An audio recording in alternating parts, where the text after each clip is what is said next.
because socialism never worked. True. Thank God. Thank God someone is brave enough to say these truths. Socialism always fails by North Star Radio. Said that some of you are communists. That is a very unpopular term today. The Soviet Union is a matter of practical fact. The practical fact known to you and known to all the world is run by a dictatorship. It shall be the policy of this nation to regard any nuclear missile. Isn't it crazy that all of America's enemies always happen to be totalitarian dictatorships? It's just crazy how America, regardless of how many actual totalitarian authoritarian dictatorships that they've aligned with, planted, armed, trained, defended, it's always the enemies that are secretly much worse.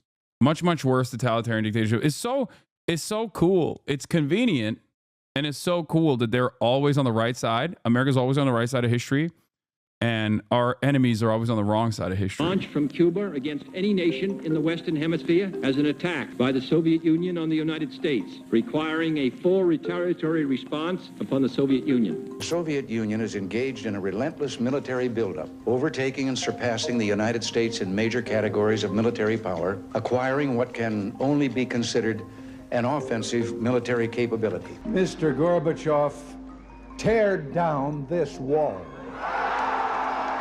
During these last few months, you and I have witnessed one of the greatest dramas of the 20th century, the historic and revolutionary transformation of a totalitarian dictatorship, the Soviet Union, and the liberation of its peoples. Sadly, because Mr. Milosevic has negotiated agreements which he has then ignored, I have supported the NATO bombings of military targets. China is going to eat our lunch? Come on, man. They can't figure out how they're going to deal with the corruption that exists within the system. I mean, they're not bad folks, but guess what? They're not.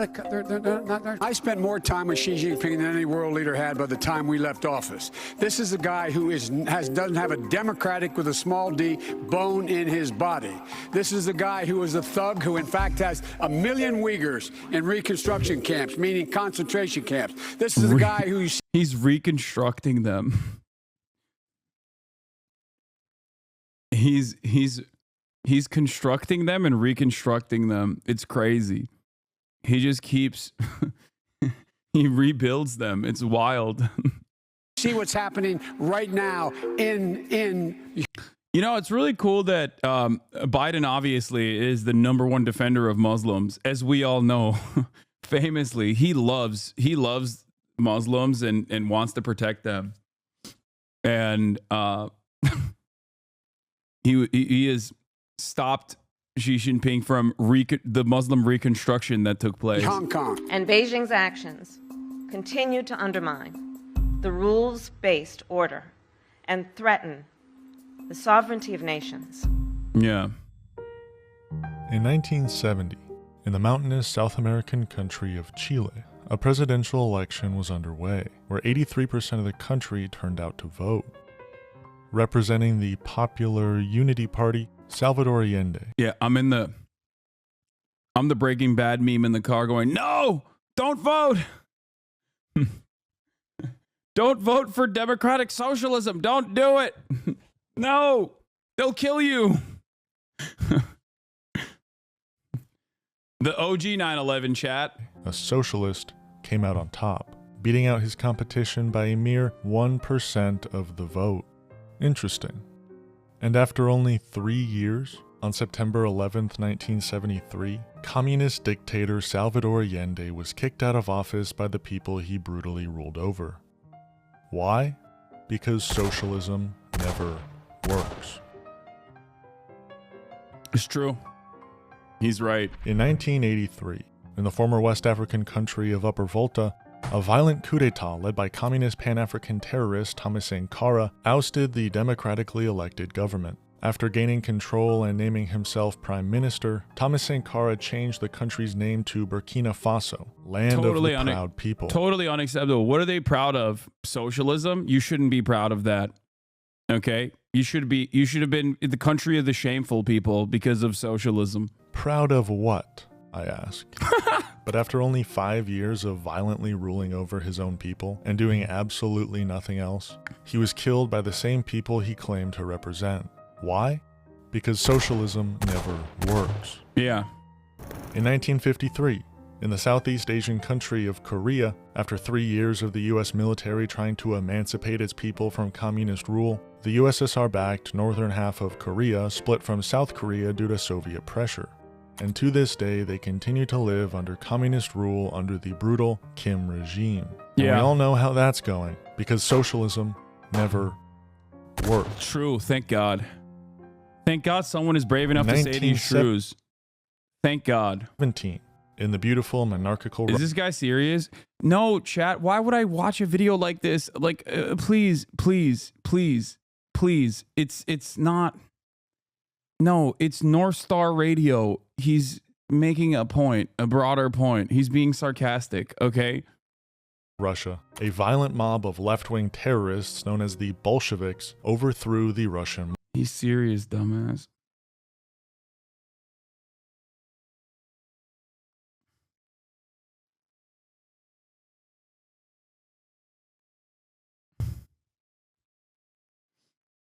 monarchy, ousting Tsar Nicholas II and brutally ending his entire lineage. Nearly 80 years. That was so unacceptable, honestly. Can you imagine the peaceful Tsar ruling over this vast land in the kindest ways possible? Famously, okay? Famously, a much gentler monarchy. And all of a sudden, these peasants, they just rise up. These people, they just rise up in arms and take up arms against the peaceful, benevolent monarch. Like, what has he done? Nothing wrong. Nothing wrong at all. And then they just have this revolution. Gross. Grow up, okay? Things would have been so much better. Past of Russian communist rule, while at the same time invading and implementing communism throughout Europe, Asia. Better an enslaved peasant in desperate squalor than a worker with pretty decent living conditions? That's what I'm saying, dude. What? Like, oh, what's next? You're going to talk about how the Tsar was consistently implementing pogroms? Like, ugh, whatever, dude. Some people have bad vibes, okay? Many of them happen to be Jewish. But the Tsar, he knew what was right from wrong. Duh.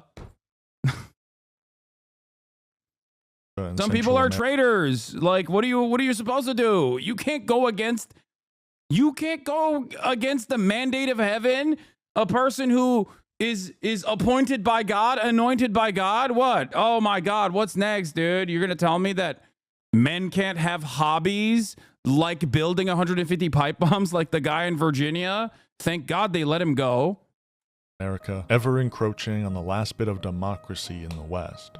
But after 80 years of brutal communist oppression, the Russian people finally had enough, rising up against their brutal dictatorship in the name of democracy, liberty, and justice for all. Yeah, and everybody knows the liberalization of the Soviet bloc was fantastic.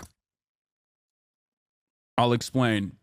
When they were doing, when suicide rates went up by like 7 million%, and an entire region of the planet basically fell into squalor, okay, and tried to, I guess, self-medicate by killing themselves by drinking way too much alcohol, and there was child trafficking and sex slavery around. This was actually good. I'll explain. It's sometimes good to go through, the hard times because it creates strong men, right? I've seen that meme online somewhere. Hard times create strong men create good times, and then good times create weak men, and weak men create bad times. It's just growing pains, right? That's just how it works. Their decades of suffering were truly brought to conclusion by the destruction of the Berlin Wall and the liberation of West Berlin. How did the fiercest communist regime in the history of the world eventually collapse by the mere power of its oppressed people? Because socialism never works. It's true. Facts. True facts stated.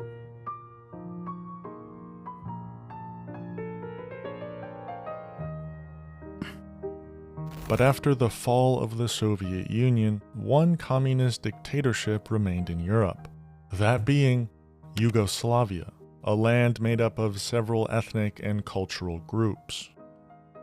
But only a few months after the fall of the Soviet Union, Yugoslavia collapsed from within. Why? Say it with me now. Socialism never works. Socialism never works. Yeah, it's true. Gentleman from Vermont's recognized. Rest in power, Tito. I thank the gentleman for yielding.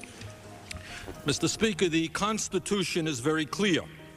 It is the United States Congress which has the power to determine issues of war and peace and to decide whether our young men and women are put in harm's way. It is the President who is the commander-in-chief of the military. It is the Congress which determines whether we use that military. I have heard today that some people think that the U.S. participation in Kosovo now is unconstitutional. They're right. But the U.S. participation in Vietnam, Grenada, Panama, and many other conflicts which took place without congressional authorization were also unconstitutional. Sadly, because Mr. Milosevic has negotiated agreements which he has then ignored, I have supported the NATO bombings of military targets. Sorry, I'm stupid as hell. I'm still a normie, truly, but Tito was a dictator, right?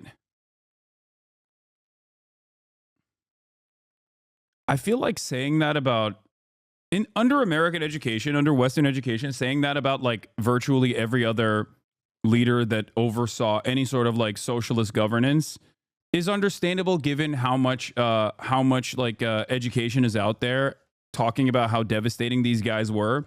But Tito is like famously one of those dudes that is supposed to be an in-betweener, you know, cooperation with the West and also cooperation with, to a certain degree, Soviet-aligned countries as well. It's interesting to say this about him ultimately because it's like he was, you know, he was definitely someone who worked with the West a lot.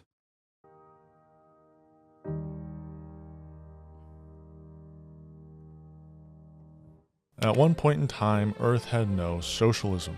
Then we were taken over, engulfed by socialism, until today, when almost no socialism exists on Earth. Why is that? This is the history of socialism.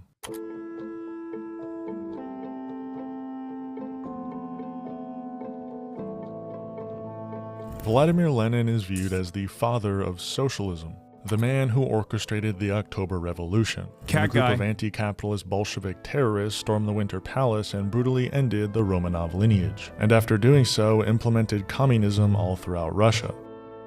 For the next 60 or so years, Russia was catastrophic for the underdeveloped world. Invasion after invasion, Russia was spreading communism all throughout the globe, like it was an infectious disease searching through every alley and stairwell for its next victim, steadily building what we now know as the Soviet Union.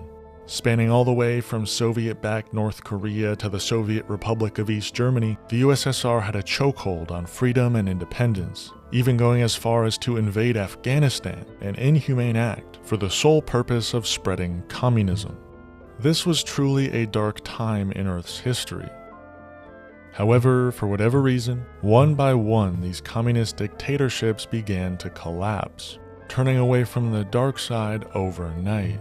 The USSR, done. East Germany, collapsed. Vietnam, cooked. Chile, donezo. Yugoslavia, bye-bye. And just like that, good was returned to this earth. But that's easy. That's understood. That's just history. The reason I'm here today is to answer the one question that is on everyone's mind. why did these countries collapse? How did these countries collapse? Did society just become lazy? Maybe no one wanted to work because everything was handed to them. Were these dictators hoarding all the wealth for themselves and their friends? A phenomenon all too common in the history of these socialist countries? And something that does not exist in capitalism, famously. Okay? I just want to reiterate the point. The accumulation of wealth at the top in the hands of the few. Okay?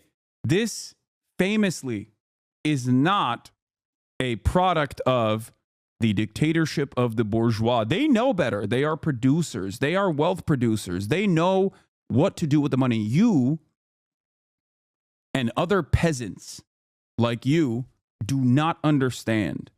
You will never understand how difficult of a journey it is, how difficult of a process it is to actually make capital accumulate. You can't, if given to you, all of that wealth, if distributed evenly, if distributed across the laboring class, by virtue of how much they're actually contributing to the output, how much they're actually contributing to the value, that would be devastating, completely devastating, because you would just squander it. You would buy, I don't know, silly things like Warhammer 40K figurines or something. That's what you would do. Whereas the wealthy, they know how to use it. This is why socialism always fails.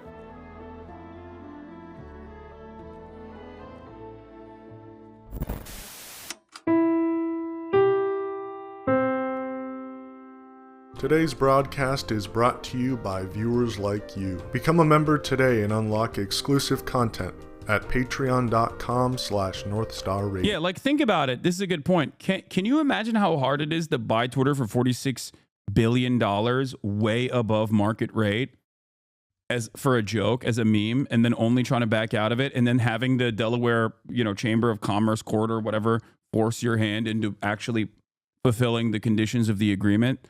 And purchasing Twitter at this incredibly high price point, and then immediately gutting the entirety of the workforce, destroying any revenue opportunities you might have had, utilizing this massive social media platform as your own personal cumsock, while simultaneously tweeting 1,000 times a day. Do you know how difficult that is? You think you could be able to do such a thing? No, of course not. It takes a master of the craft to be able to put together such a fantastic opportunity. A mere peasant like you does not know what it's like to tweet 1,000 times a day. Elon, on the other hand, is a genius. Take a closer look at the history of communist Chile to hopefully find a source, a reason, a catalyst, as they say, for its collapse. In 1973, Chile elected communist dictator Salvador Allende, but only a week after Allende took... Why are you being so condescending? I will buy your house with my Funko Pop investments, not a toy collection take off. Stop. I'm fearful. I'm fearful of the market value of your Funko Pop collection growing every single day. Office, communist Chile's entire economy collapsed, and so did Salvador Allende's reign. But why? Why did communism work so poorly for Chile that their entire economy and society collapsed in only a week of Allende taking... Thank God the United States of America was there to save the beautiful people of Chile from making a mistake. They democratically elected this guy, not realizing how scary and bad it is, and how they would be in a brutal authoritarian dictatorship. So I think America wanted to show the people of Chile a lesson. They wanted them to understand that it would be really bad if you had a democratically elected socialist leader. So what's really better is to liberate you from that and then plant a puppet dictator who will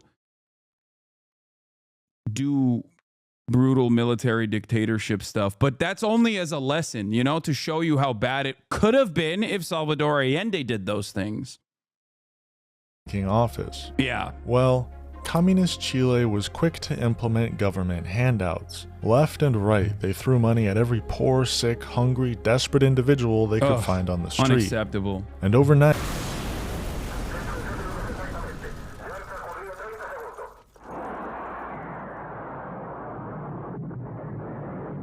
yeah, I lied.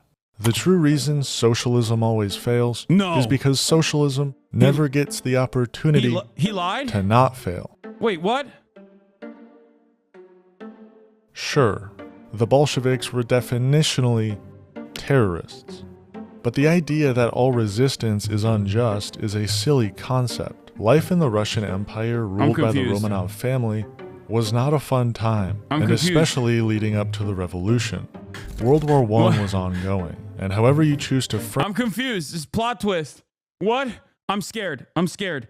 Why is this guy lying? Why is this guy lying? I don't like this. I'm scared. Name it, this was an imperial war, a war between monarchies, fighting over who can control which parts of the globe. And these brutal self-interested monarchs did everything they could to win over their disputed territories, including, but not limited to, sending millions of their own peasantry to die in the war.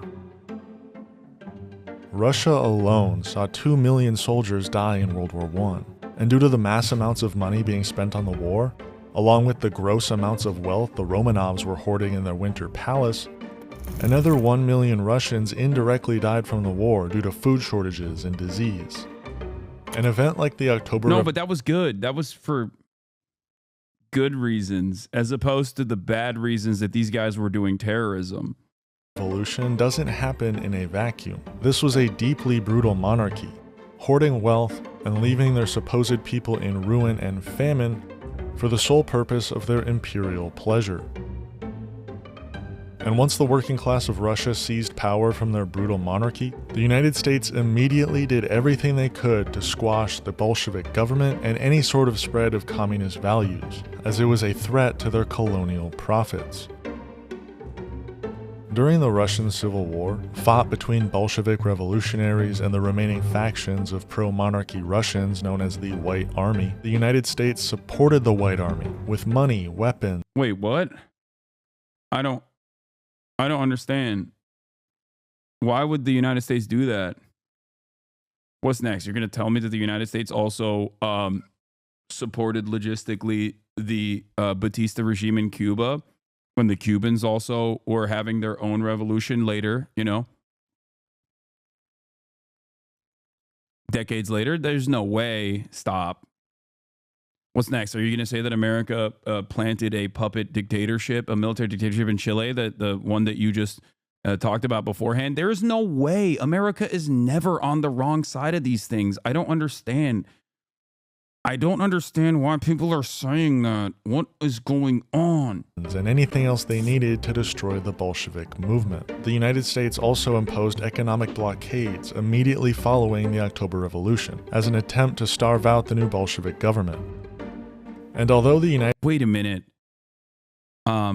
Once the side that America ends up funding and supporting fails, they try to implement brutal blockades in an effort to starve out the population for the crimes of going against our wishes. I mean, back then, America also was not like a massive power player either, by the way. But it's interesting that it's very one note. The United States had to ally with the Soviet Union during World War II to defeat Nazi Germany. The Second World War II came to an end. The Soviet Union became enemy number one until its unfortunate demise in 1991. Alright, let's go through these as fast as possible. In 1948, the United States enacted the Marshall Plan, giving loads of funding to Western European countries after the war to rebuild. But nothing went to the Eastern European countries or victims of Imperial Japan, who faced the brunt of the death toll, including 20 million Chinese people, which no one seems to ever mention. In March of the same year, the United States and its Western European allies enacted a trade embargo of advanced technology like computers to the Soviet Union. Okay, to be fair though, had they considered not being led by the nationalists rather than pushing them out all the way into the island of Formosa rather than, be controlled by a communist government, which would, of course, potentially align itself with the Soviet Republic.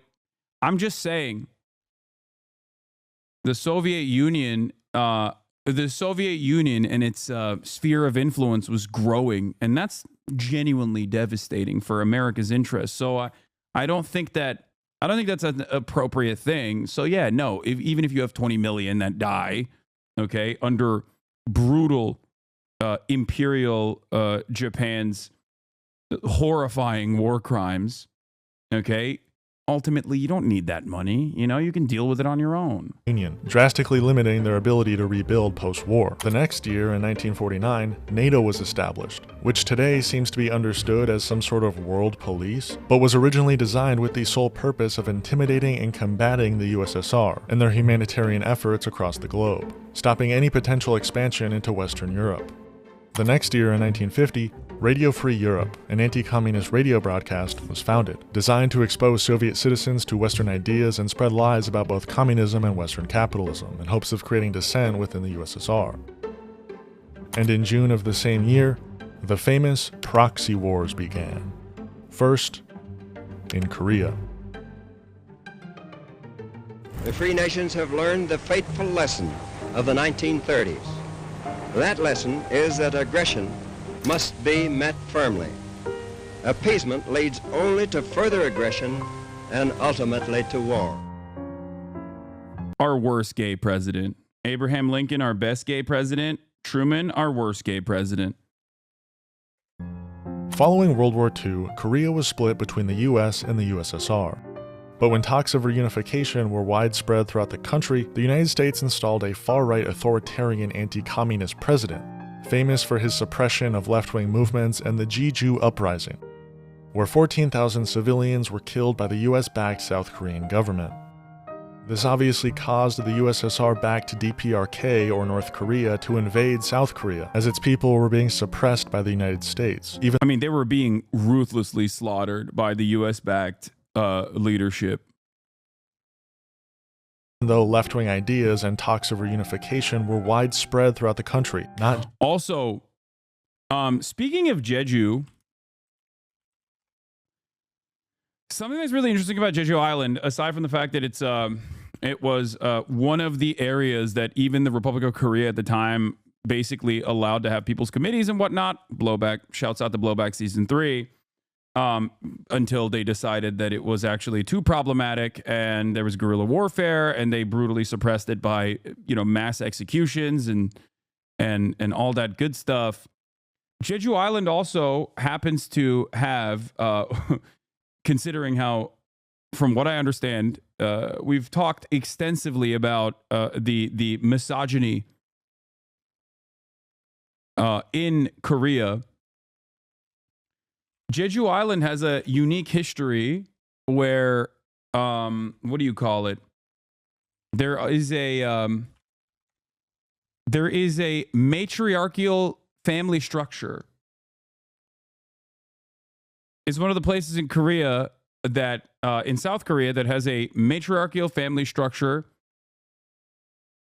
on Jeju Island, even though it's basically like, its old remnants are almost entirely destroyed at this point, but the female divers, the diving ladies.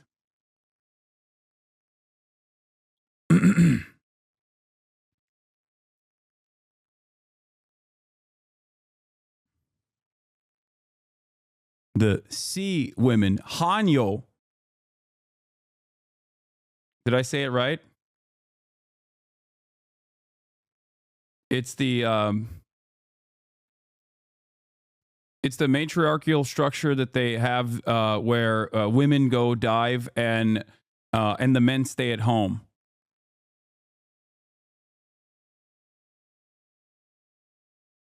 Oh, my brother in Christ, never thought What? How about James Buchanan? I'd say Buchanan is the most iconic gay president, but also the worst Lamau. My brother in Christ, never thought I'd see the day I disagree with you. Wait, about what? Just in the north. And after 3 years of brutal warfare, where the US carpet-bombed the entirety of North Korea, targeting infrastructure, farms, government buildings, entire villages of innocent civilians, the war came to a temporary end with an armistice agreement. I don't have as much time as I would have hoped to go into the full. And in the process, they thought about, using multiple nukes both on North Korean soil.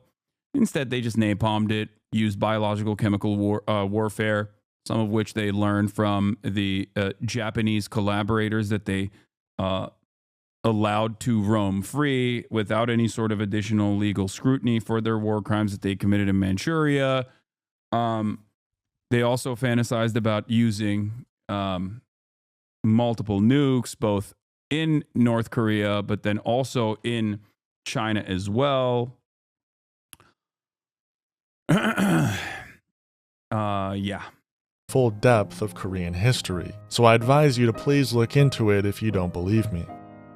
We then moved to Vietnam, where its people were attempting to achieve liberation and independence from France and other Western powers. Also unacceptable. But the United States had other ideas. However, the USSR supported them in their independence movement. Are you noticing a theme here? After 20 years of that brutal war, a war so unnecessary and resource depleting that it caused mass social change in the United States and across the world, we decided to venture into the Middle East, into the beautiful socialist country of Afghanistan. The United States funded and assisted insurgent movements like the Mujahideen as an attempt to overthrow the already existing Marxist government of Afghanistan. This led the USSR to send 100,000 troops into Afghanistan to assist the socialist government in their fight against these rebel groups.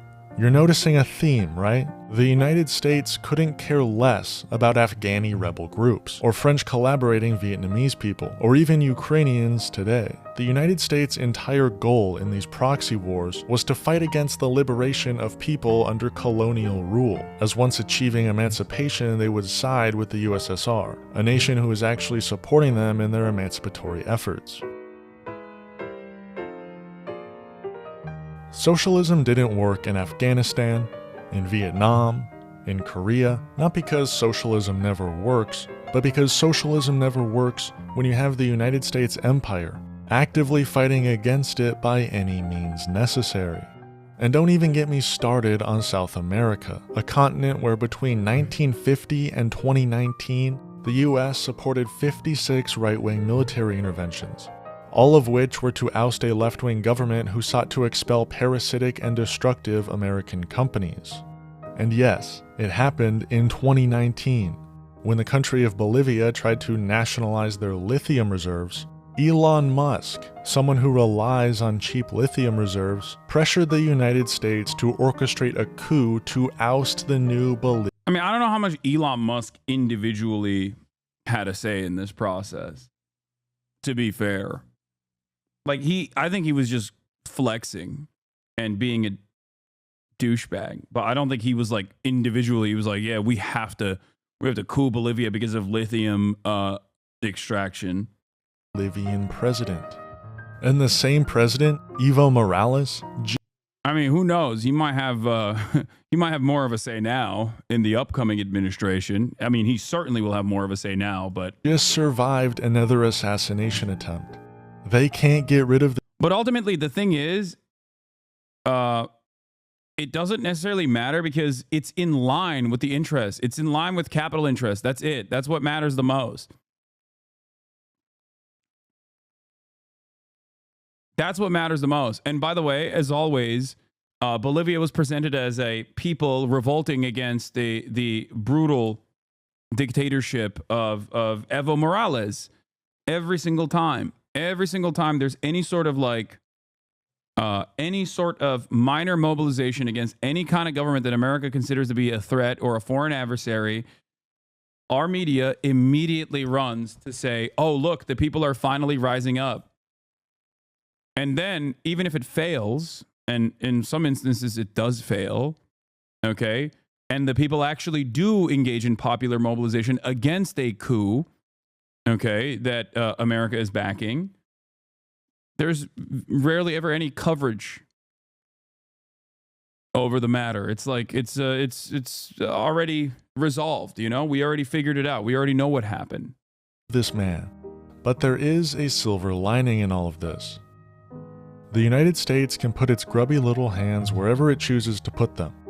Squash whatever sort of movement that has any chance of limiting their global control. But what they can't do is beat resiliency, determination.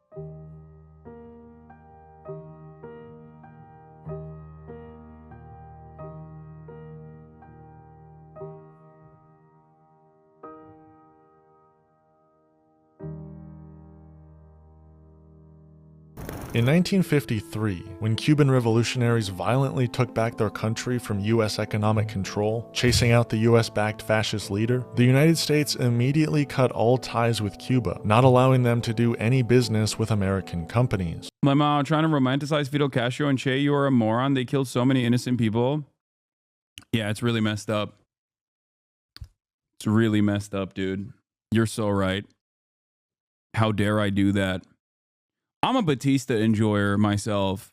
They were also extremely racist. Yo, just like that. On the note, first of all, imagine being an American and saying Cuban leadership was extremely racist. Like, the Cuban revolutionary leaders were extremely racist. Literally, what are you saying? We're talking about the 50s in America. Hello. Okay. Number one, you're wrong. You're just genuinely wrong. Many people just simply point to not Fidel Castro, Che Guevara's writings early on when he was legitimately, he had like racist opinions. He spent the rest of his life liberating African nations from colonialism. You have done nothing to help black people.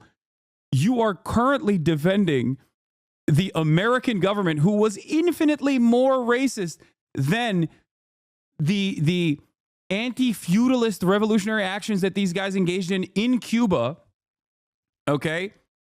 While simultaneously talking about a guy who directly took up arms to engage, to help African nations against being victims of colonialism for the rest of his life. Ridiculous.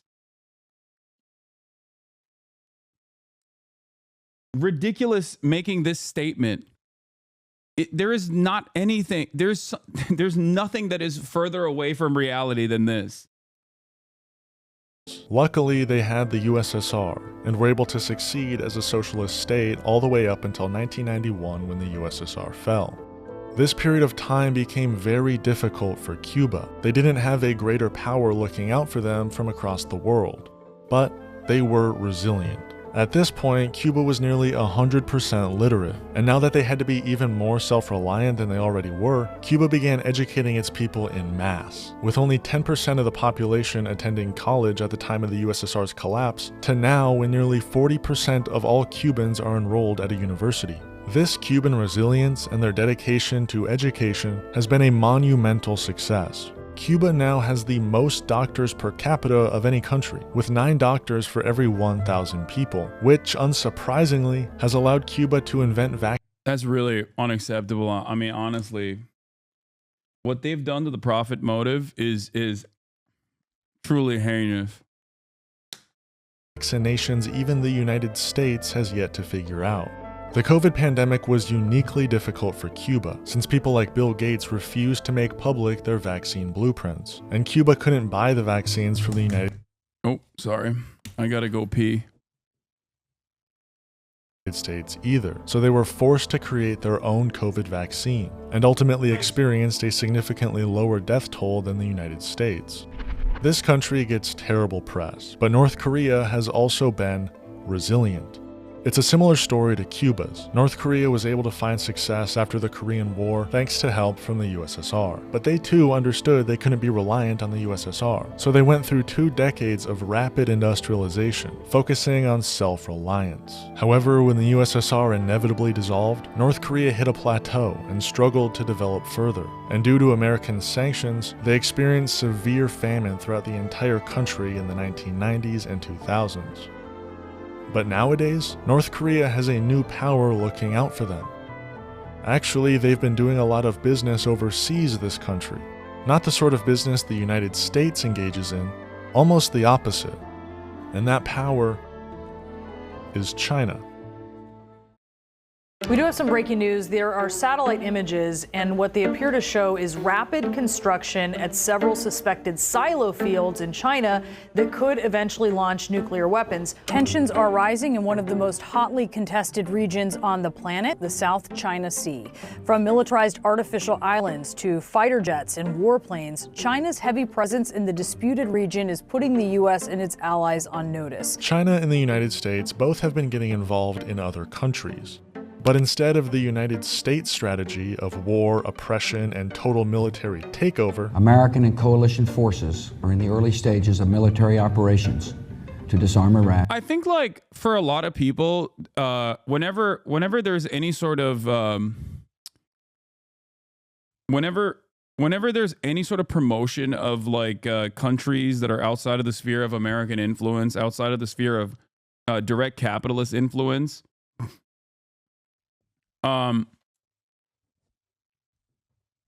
it's oftentimes talked about with it's often talked about like, oh, they have to be perfect. Like, they're not. Even within revolutionary actions, there's always going to be a lot of issues. There's going to be violence. There's going to be innocent people that are also killed, right? For sure. I mean, there's also going to be issues of governance in the aftermath as well, partially as a consequence of the brutal sanctions regime implemented in an effort to punish. Or even when people go, oh, the intimidation China does to the Philippine government is uncalled for, though. Like, that's another example, right? Like, there are definitely things that other governments outside of the sphere of American influence engage in. I think that the threatening of the Philippines by the Chinese government is minor in comparison to other things that you can talk about with respect to, like, Myanmar, how China operates in Myanmar. Totally self-serving, arming both sides depending on what their immediate needs are, right? Having said that, however, I think that it's not the expectation that we place upon, the expectation we place upon countries that are outside of the sphere of American influence is that, like, they have to be perfect. They're not. Of course they're not. No government is perfect, right? And I've never made that argument that they are. But what I find really funny is that, like, people always just immediately hyper focus on all of the issues within the way that these governments operate, within the way that they've historically operated, especially throughout tumultuous times when they're rebuilding, right? While completely being negligent to America's global dominance for the past century almost. And it's like ridiculous. If you are, I mean, the example is this. China engaged in mass surveillance and re-education in the Xinjiang region against Uyghur Muslims. They considered them to be separatists, extremists. Were there separatist extremists amongst the Uyghur Muslims? Certainly, of course. Having said that, the Chinese government's attitude was completely unacceptable. Okay? I've never defended that at all. But when you hyper-focus on that, without recognizing what American leadership has done historically to Muslims all around the world, okay, it is like, it sounds laughable. It sounds ridiculous. Like, if you think that that is completely unacceptable, which I do, then holy shit, you should be losing your mind every day with like what America does that you don't even think about. You don't even consider. Do you understand? Like, we never have that same standard applied that we do to our foreign adversaries. We never apply those similar standards to ourselves. And many people turn around and act like I am the one who's not applying any standards whatsoever to America's foreign adversaries, when I clearly do apply standards to America's foreign adversaries.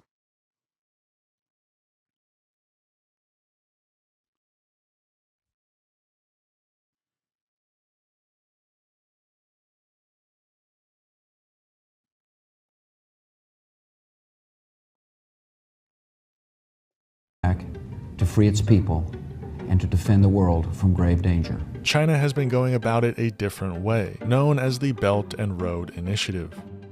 In order to expand global trade, China realized that investing in underdeveloped countries would allow said countries to spend, but never in its own country, thus creating an illusion of justice. That's also wrong. America never dominates in its own country is so laughable.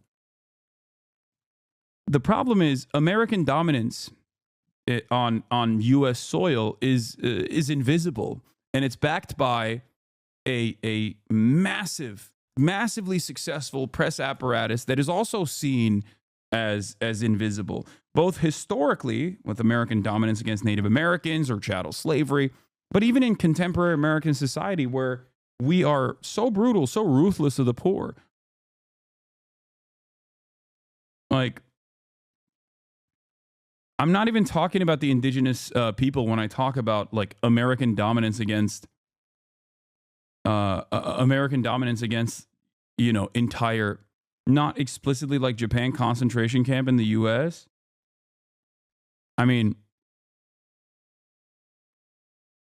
state violence via evictions through capital prisons. Exactly. I feel like the American government does untold amounts of structural violence, but that is completely invisible is my point. It's not seen as like direct violence. Whenever there is some sort of direct violence, like whenever there's any sort of like direct violence, it's always done in the hands of the police, for example. So it is normalized. It's considered to be like totally valid, totally appropriate. We talk about camps, for example. We talk about gulags and whatnot. America has the highest prisoner per capita on the planet. We have, behind bars, a quarter of the entire planet's prisoner population. A quarter. 1 out of every 4 person that is currently jailed behind bars is jailed behind bars in the United States of America. We still have legal slavery in the United States of America. It's legal as a mechanism of punishment. As a matter of fact, the state I'm in right now, the state of California, voted to reaffirm that right to continue utilizing slavery in the state of California as a form of punishment in this last election cycle. California is supposed to be so woke and so progressive.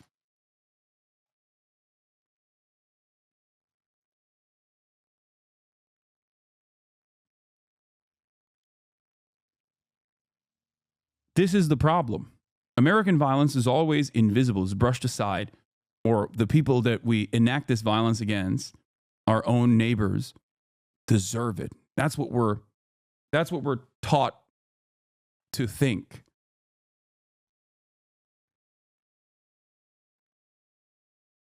When our foreign adversaries do it, it's unimaginable cruelty. That's why I always joke around and say, like, I love those memes about, you know, talking about American society like I'm Yeonmi Parks, but for America. You know?